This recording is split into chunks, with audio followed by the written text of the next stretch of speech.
ಚಿತ್ರದುರ್ಗದ ರೇಣುಕಾಸ್ವಾಮಿ ಕೊಲೆ ಪ್ರಕರಣಕ್ಕೆ ಸಂಬಂಧಪಟ್ಟಂತೆ ಈಗ ನಟ ದರ್ಶನ್ ಅವರ ಭವಿಷ್ಯ ನಾಳೆ ಗೊತ್ತಾಗುತ್ತೆ. ಜಾಮೀನು ಕೋರಿ ಸುಪ್ರೀಂ ಕೋರ್ಟ್ಗೆ ಅರ್ಜಿಯನ್ನು ಸಲ್ಲಿಕೆ ಮಾಡಲಾಗಿದೆ. ಜೈಲಿಗೆ ಹೋಗಿ 8 ತಿಂಗಳ ಆದ ಬಳಿಕ ಈಗ ಮತ್ತೆ ಸುಪ್ರೀಂಗೆ ಅರ್ಜಿಯನ್ನು ಸಲ್ಲಿಸಿದ್ದಾರೆ. ನಟ ದರ್ಶನ್ ಬಿಡುಗಡೆಗಾಗಿ ಮತ್ತೊಂದು ಪ್ರಯತ್ನ ಇದೆ.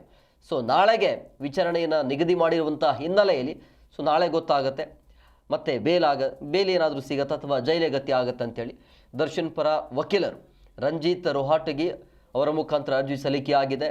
ಮೇ 4ಕ್ಕೆ ಅಂದರೆ ನಾಳೆ ವಿಚಾರಣೆಯನ್ನು ಕಾದಿರಿಸಿರುವಂಥ ಸುಪ್ರೀಂ ಕೋರ್ಟ್ ನಾಳೆ ವಿಚಾರಣೆ ಆಗುತ್ತೆ.